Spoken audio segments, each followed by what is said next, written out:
Major update on CM Punk's AEW return. And when exactly did FTR sign their new AEW contracts? Plus, there's an update on Johnny Gargano's current WWE status and a whole bunch of your questions. Hello and welcome to the Solo Sunday News here at WhatCulture with myself, Andrew Pollard. WhatCulture Wrestling, I should specify there, just in case you're wondering. Be sure to like, subscribe, share, turn those notification bells on, and most importantly, just make sure you're having the best possible day. Whether you're doing something, whether you're doing nothing, I hope it goes super cool for you. And if things aren't going so well, I hope they turn around ASAP. But we have lots of wrestling news to get into here, and the big one is a story that's been developing across this past week, and it involves a certain CM Punk. CM Punk, yes, I can hear people booing already. Yes, now the stories in the week were that CM Punk wants to return to AEW, that he's pitched several ideas to return to AEW, that he's open to working with the elite in AEW, and this is a story that keeps on going. Now, there was stories coming out from Fightful Select, I think it was yesterday or the day before, that basically it was being eyed as Punk's return to be on the 21st of June, an episode of AEW Dynamite that happens to take place from Chicago's Wintrust Arena. And now, in a further update on that, Andrew Zarian at the Matman podcast has reported that because AEW are also about to launch, they've not announced it yet, but they're going to be launching a new Saturday night show. And Andrew Zarian reports that this could well also be where CM Punk returns, possibly on the 17th of June. Now, there is no premiere date for this Saturday show, but from what Andrew Zarian at Madman had heard, it is kind of penciled in for the 17th of June to be the launching point of that. So Punk is going to be returning in or around that 21st of June episode of Dynamite, possibly the 17th episode of AEW Collision, which is the name of the new Saturday show. But interestingly on this, the slightly newer nugget of information is that AEW Collision, it could well end up being used to basically do a soft roster split for AEW. And that's mainly down to CM Punk, as in, well, if we have CM Punk as a fixture on this Saturday show every single week, then that keeps him away from people who maybe don't want to work with CM Punk. The people that aren't keen on working with Punk can remain on Dynamite or possibly Rampage, and then the people that want to work with Punk can then be moved to Saturdays and Collision. Of course, AEW has a huge roster. People like to poke fun at the size of their roster and the amount of people that aren't being used. Miro! But yes, so this would be one way to get around that. You have two distinct rosters. You've got a new show on Saturdays where you can use a bunch of people that aren't being used. You've got CM Punk leading the charge as the featured ad, which will bring in eyes because CM Punk is the biggest draw that AEW have got. I don't care what anybody else says. I know there's a lot of CM Punk haters out there, but CM Punk is the biggest star in that company. And he is still in that company. He's still contracted to that company. Now, he hasn't been seen, of course, since Brawl Out back in September, where he was initially suspended and then he's had to undergo surgery for a torn pec. But make no mistake about it, CM Punk is on his way back. And there's also another quick element to this as well, is that Punk is due to have a meeting with Chris Jericho ahead of his return. Now, Jericho is a locker room leader in AEW. Jericho is also somebody that called CM Punk a cancer. And of course, CM Punk, on the flip side of this, more recently on Instagram, said that Jericho was a liar and a stooge. So that's going to be an interesting talk. I'd like to be a fly on the wall in that meeting. Now, of course, two of CM Punk's best friends in the wrestling business and in the world as a whole, I'd imagine, are FTR. This is the same FTR who recently signed new 4-year deals to remain with AEW. Prior to that, there was all the public talk of where are they going to go? Their contracts are up in April. Dax Harwood talked about it all the time on his podcast about, hey man, we might go back to WWE, we might remain with AEW, we might go elsewhere, we might look at just working in indies. And of course, they re-signed with AEW. And it was announced on Rampage by Dax and Cash that it's 4-year deals. And once those 4-year deals are up, then they are going to retire. Now, Dave Meltzer has a slight update on this in terms of when FTR actually signed these new deals. And as he puts it, where's the quote I've got here? Basically, he knew months ago that they'd re-signed, and it wasn't reported at that time because nobody could say publicly due to the storyline. That storyline being what I've just mentioned there of like, what are they going to do? Where are they going to go? Which way did he go? I'm going into Shane McMahon in the Big Show. Jeez, that's something I don't want to particularly relive. But yes, so Meltzer's saying that, yeah, this was actually agreed months ago. We knew about it months ago, but we didn't report on it. Now, one person who did report on it was Mike Johnson at PW Insider, who always does such great work. He reported several months ago that FTR had already signed long-term deals, those being the 4-year deals. And Dax Harwood very publicly was like, no, absolutely not. We've definitely not done that. Come on, brother. We know you're working us, or you were working us. So yes, the FTR, these contracts have seemingly been in the pipeline, agreed upon, signed several months ago. A last little news story before we get into questions, and it's switching over to WWE, and it's switching over to Johnny Gargano. Now, the eagle-eyed amongst you will notice that Johnny Wrestling has been absent from WWE TV for the past several weeks. I mean, his last match was at NXT Stand and Deliver against Grayson Waller. That was a really fun match, the unsanctioned match. But where has Johnny been since then? Some people have seen the lack of Johnny Gargano on TV and kind of tied that to the Vince McMahon's kind of back hands-on. Yeah, that's a term you can't really use, Vince McMahon hands-on. But Vince McMahon is back more on a day-to-day. Johnny Gargano's disappeared. Are those two things related? They're not. No. Fightful Select notes that Johnny Gargano's actually been missing because he has, it's a re-aggravation of a old injury, of a shoulder injury. Now, this is the same shoulder injury, the same shoulder issues that kept Johnny out of action for large parts of January. He'd come back at the Royal Rumble, and it's said to have basically the issues have just got worse from there, worse with each passing week. The Stand and Deliver match, Gargano was said to be in extreme pain and could only use one arm. And so it's just a case of Johnny Gargano's resting up. The hope is that this is an issue that can be remedied with physical therapy and that Gargano will not need to undergo surgery. Because then if you undergo surgery, obviously you're looking at, a good chunk of time on the shelf. So all the best to Johnny Wrestling. Hopefully he can avoid surgery and hopefully he's back in the ring sooner rather than later because hella talented dude. Right, on to questions. Here we go. You can always get in touch with us, of course, on Twitter at WhatCulture WWE. Find myself on there at Culture Left Peg to throw your Sunday questions my way. And as ever, please include pictures of pets. It always puts a smile on my face, as this has happened from Baba Yeager's got in touch. Good morning, Sunday Goats. Nah, not me, mate, but I appreciate that very much. Would you rather be an all-time legend on the indies, holding multiple titles in different companies and never signing for a big company, or be a lifetime WWE AEW wrestler, never getting higher than the mid-card title? Oscar acknowledges you. I acknowledge Oscar. What a cute little fella that is. That's the question. I guess it depends what you want out of life. If you want that, I mean, I was gonna say if you want that legacy, you can work the indies, get all those titles, get yourself that reputation, be the indie darling, as the phrase would be. But then I don't know, could you really have a proper long-standing legacy? Yes, you will have a legacy to a certain niche of people, but can you have an all-timer of a legacy without going to the big dance, whether that's AEW or WWE or New Japan Pro Wrestling or Impact or wherever? I don't know. And the other side of that is, okay, so if you're with WWE as a mid-carder for life, then, I mean, you're going to be looked after financially very well.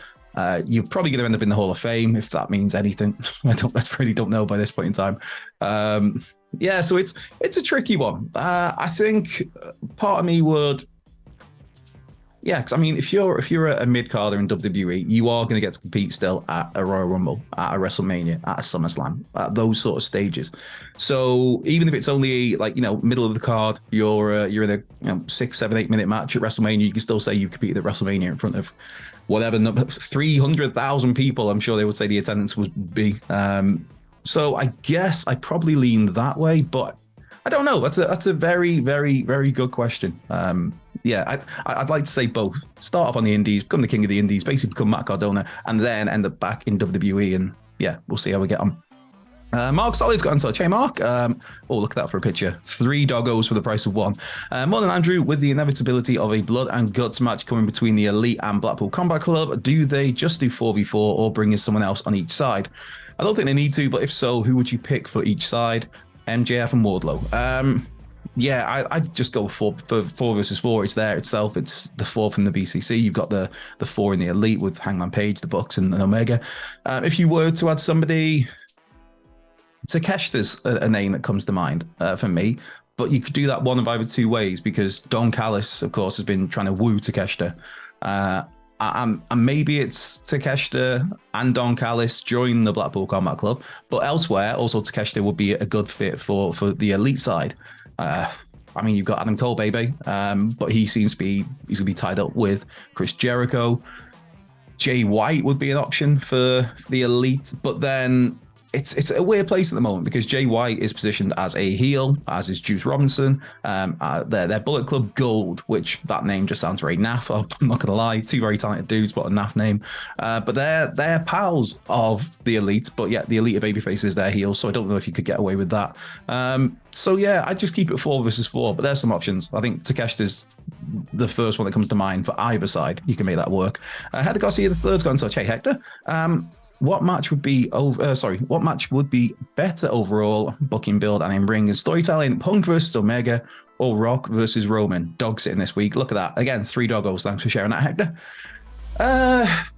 That's a tricky one because I mean, who really is steering the ship in WWE? Is Vince McMahon back in control creative? Yeah, it was seemingly so a little bit. I mean, Rock versus Roman, it kind of feels to me a little bit like I'm almost past caring about that being a possibility where it's like, yeah, you've how long can you drag this out as being a possibility before you actually pull the trigger on it? There's only so far before people start to lose interest a little bit. So I don't know. But then Punk versus Omega, Tony Khan's not immune from making horrendous decisions in booking certain storylines. Sorry, Tony. But I mean, I'd go with Punk versus Omega. I mean, that would definitely be better in the ring because, I mean, we haven't seen The Rock for a long time in the ring. And the last few times we saw him in the ring, he was obviously very rusty and not the performer he was, just because that's what happens. He's a 50-year-old dude who's jacked. So, yeah. I think both could be built really well. I think both could be booked very well in the right circumstances. But I think I'd probably give the edge just about to Punk versus Omega because there's so much. We know that there's so much real life heat there. We know the real problems. We know the real issues. The real issues draw money. So we know that's there and the match will be better. So I'm going to go with that by that logic. Dustin Stenson next out. Hey, Dustin. Hello, Andrew. This question has gone on quite a streak of not being answered by anyone else at WhatCulture. All right, this sounds like it's going to be a fun one. Is there anything like a storyline or match result that could make you stop watching wrestling for a while? Oh, I don't know. I mean, it all depends on your sense of taste and what's in good taste, what's in bad taste, and what's in bad faith. So, I mean, I'm sure there would be certain things that if they happened on the screen, if there was a certain storyline, then I'd be like, geez, man, that's too much. That's no. So there will be something. I haven't seen that yet. And in terms of a match result, no, I'm not going to stop watching wrestling because of a match result. That's very petty and short-sighted. I think when people do that, where just because wrestler A didn't beat wrestler B, I'm going to completely boycott all of professional wrestling. Come on. No. So the match result wouldn't be. I'm sure that there would be some sort of storyline that Vince McMahon could concoct in his head from his worst desires, where it'd just be like, ooh. But then the flip side of that is, I mean, I'm in a very fortunate position where part of my job is to watch professional wrestling. And so I have to watch to cover it for work. So, yeah, it's one of those where, yeah, I'm sure there will be something that would be a massive turnoff. So, yes and no. But, for a match result, no, I wouldn't stop watching wrestling just because, I mean, geez, man, I sat through Bret Hart getting screwed in 1997, and while I have a grudge against Shawn Michaels still to this very day, I didn't stop me watching professional wrestling because I'm a wrestling fan who loves watching professional wrestling. For every match result you don't agree with, there's going to be a great match or a great storyline or a great development, or you see somebody rising up the ranks. So there's, just because of a match result, no. Tom Talks Rubbish got in touch. Hey, Tom, go and give him a follow. There's some brilliant content on YouTube. Lots of interviews. Hi, Andrew. I hope all is well with you and life is treating you good because you truly... Oh, thanks, Tom. I hope you're well, mate. When AEW comes to London, you're allowed to book what Simon Miller is doing on the show. So, what is he doing? Main event Miller. What is Simon Miller doing in London? For some reason, I don't know, I'm thinking like an old British affair where Simon Miller versus Nick Aldis. I don't know where I got that from. Part of me is thinking I really want to see Nick Aldis on this card. He is a free agent still. I'd like to see him just somewhere because the guy's ridiculously talented. So he comes to mind. But I mean, Miller, you could do anything with Miller. You could have him host it. He could be the host. He could be in the match. He could be main event Miller, like I said. So yeah, whatever Simon gets will get tasked with at All In, he will. I'm sure he will absolutely kill it. Why? That's why. There we go. Doesn't quite work when you've got this big mullet of hair, but you get the idea. Adam Sinclair and such. Why did NXT UK get such a bad rep with you guys when most of the talent having bangers in WWE main roster and NXT came from there? Did it? As in like us? As in WhatCulture? I don't know. I never gave it any particular grief. Yeah, I mean NXT UK. It was fine. It was good. It was. I think the bigger problem was with so much wrestling to watch already. It was just you can't watch all the wrestling all the time, and so certain things go under the radar a little bit. So if you're watching Raw and SmackDown and NXT and AEW Dynamite and AEW Rampage, maybe Dark Elevation, and then you keeping up with Impact, you're keeping up with the NWA, you're trying to keep up as much as you can with New Japan Pro Wrestling, and maybe even AAA, and you've got the biographies, you've got Dark Side of the Ring, you've got all of this, that now you've got AEW All Access. And I think with NXT UK, it was just for some people, just in general, I'm not talking about us here working at WhatCulture, but I think just in terms of some wrestling fans, it was easy to pass on NXT UK. Like to some fans, it's easy to pass on AEW Rampage because we've all only got so much time in our lives as wrestling fans. So you make choices. But NXT UK, I thought it was great. I'd watch it most weeks. To be fair, yeah, pretty much most weeks. But yeah, there's some of the talent in there. You talk about some of the ones who are on the main roster, obviously. Walter Gunther is one that jumps out. Dragunov, A-Kid, but Noam Dar, to be fair. I'm glad to see him resurface and have the heritage cut with him. So that's a cool thing to see. Be pretty deadly. Mako Satomura, Kaylee Ray, yeah, even like Mark Andrews, Flash Morgan Webster, a lot of talented people in there. Trent Seven, Big Dave the Bastard, Dave Mastiff, Tyler Bate, of course. So there was a lot of talent there. Yeah. I don't remember anybody particularly poo-pooing on NXT UK, but I may have totally missed that, or maybe I'm just like the Mr. Positive one here. Right, get through these quickly. MJF's got in touch. Good day. With the imminent return of Pepsi Phil, are wrestlers entitled to say who they will and won't work with, or should they just do what's best for business? I think it depends on the situation. I think with CM Punk, the way he went about things, and I'm a big CM Punk fan, but the way he went about things after All Out of that media scrum was extremely unprofessional. It was absolutely entertaining as all hell, and I've watched it back several times because it's just gold. It's pro wrestling TV gold, but it was absolutely unprofessional. I think if somebody's done that and dug out the company's EVPs, the fellow talent on such a public forum, then if you're those people involved in that on the other side of that, then you could say like, well, I don't really want to work with this guy because look what he did. So I think it's dependent on each situation. And then of course we don't know all the details of what happened after. I mean, we get the reports and we get the stories and we get he said, she said, and Dave Meltzer's reporting this and so-and-so's reporting that, and we will never all know the entire truth of what went down after All Out. But I think in the case of CM Punk, with him, I don't think he's particularly. I don't know. I just think more for the other people involved in that situation, they would have more of a right to say, I don't really want to. I'm like, yeah, okay, he's back at work, great. I'll be professional with him, but I don't really want to work with him. I can understand why somebody might say that. So it's dependent on the situation. Last question here. Wrestling Rules got in touch. How would you book CM Punk's return? I'm going to keep this very quick because I'm aware of time. Sorry, Editor Ryan.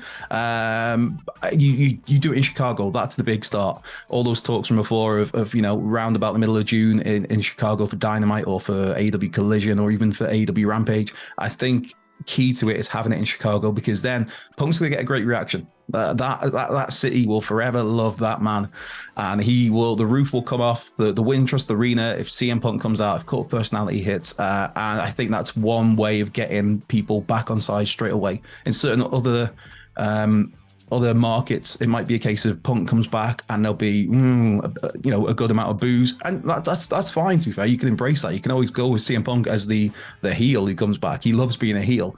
He can just come back and just poke fun at what has gone on and embrace the hate that a lot of the AEW fans do have towards him these days. But I think, yeah, Chicago, that's a start, and then we take it from there. But Like, on paper, CM Punk FTR versus Kenny Omega in the Bucks. That could be great. It's just whether people want to work together. So yeah, and with that, I am gonna go and scoot off and carry on with my work, because this has been the end of this Little Something News here at What Culture Wrestling with myself, Andrew Pollard. Be sure to come and give us a follow on Twitter at What Culture WWE. Follow myself at Culture Left Peg. Be sure to like, subscribe, turn notification bells on. Most importantly though, as ever, just make sure you're having the best possible Sunday. If things aren't going so well, I hope they turn around quickly for you, but you just have the best possible day that you can. I will not see you next weekend because I've got I believe it's 4 Sundays off in a row. So sorry about that. I believe there will be people filling in though. So bombard those with questions next week. That's always a fun time. But yes, I've been myself. Hopefully you've been you. Have a great week and I will see you soon.